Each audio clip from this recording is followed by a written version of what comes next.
Hey everybody, welcome back. I'm Rachel and today we're going to talk about how to conquer large mountainous messes. And we're going to use my laundry room as an example of how to get into these big messes and how to avoid what I'm calling the avalanche effect. As usual, I am pretty excited about this video, and the reason I'm excited is because I've been really putting off working on my laundry room.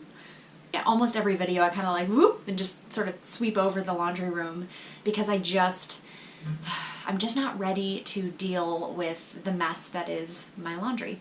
But the avalanche effect is basically when you have a really big project and you don't realize that if you start pulling it apart in the wrong order, you start creating more and more projects. So what looked like one simple mountain ends up becoming this like blizzardy, falling apart, awful, out of hand mess that you'll never get done, or at least it'll be really, really hard to get done. You'll end up like running for your life trying to get away from the disaster you created. So that's the avalanche effect. I've been avoiding my laundry room because I knew just looking at it that if I'm not careful, I'm going to create an avalanche in here.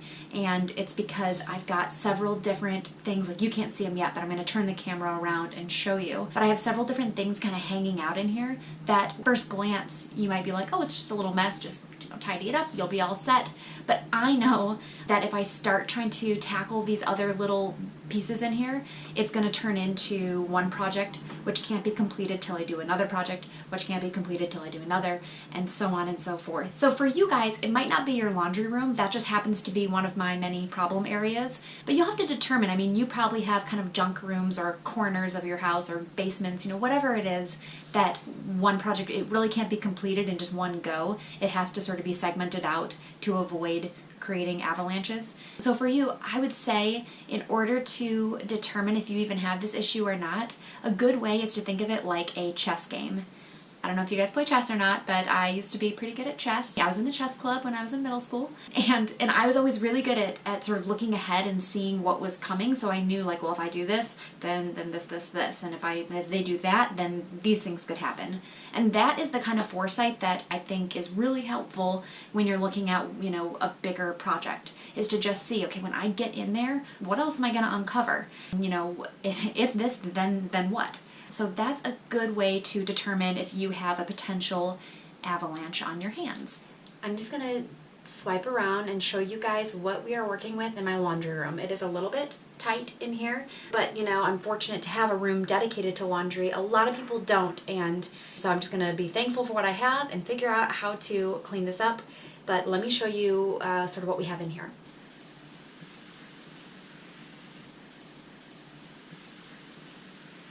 This right here, these are actually handles to our stairway. Okay, so this is what I mean. In order for me to finish the project of the stairway handles to get them out of the laundry room, I would naturally come over here and be like, okay, I'm going to put them on the wall. But I can't put them on the wall because I need to patch this area up and I need to paint this. Then I'm like, okay, no big deal. I'll just go get the paint. I'll quick scrub these down, paint the wall. Then I can put the stairway handles back on. Okay, well, if I need to paint it, I need to get paint. Hey, no problem. I already have paint. Oh, wait, the paint is in a completely inaccessible spot down in our garage.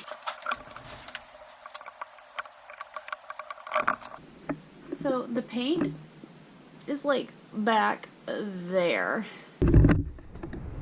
As you can see, that's a big ol' hassle for me to then go back there, attempt to lift a 5-gallon bucket of the paint that I was going to use, somehow get it up, and then, oh wait, it needs to be shaken, and it's the huge one so I can't get the top off.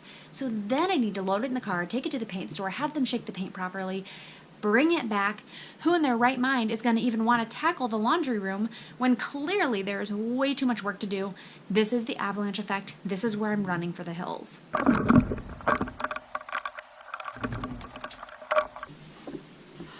So I have the foresight here to see that that is going to be a project all of its own. That one little piece of this project is actually going to be a lot more work than what I had expected. So in order to avoid having this be detrimental to our project, we are going to just kind of start working on the mess as is, but I'm going to recognize that that is just not a part of it that I can get to today. I'm going to find another place to set them and schedule a day where I can work on that part of the project. But for now, we're going to skip over that and we're going to work on the rest of the place.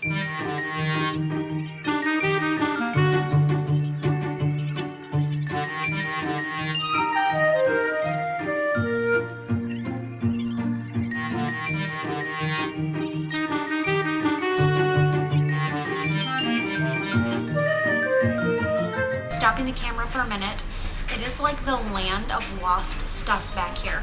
As I got that huge hamper out of the way, I was able to finally get behind into a closet that I haven't really seen since we moved here. It's always been blocked, so we just kind of like toss stuff in, and if it falls behind the hamper, it's basically a goner. Now I've found all sorts of socks that haven't had mates in, you know, who knows how long. Winter hamper, kiddo pants, like miscellaneous stuff that I haven't seen in a while. There's even more back there, so I'm gonna keep digging it out. If you can't access a part of your house, you're doing it wrong. Case in point, this closet was useless because we could never get back there. So this is like a little bit of freedom. I'm getting some space back. Feels great.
That wasn't so bad, was it? Basically, I was able to remove a ton of stuff that I didn't even want to keep.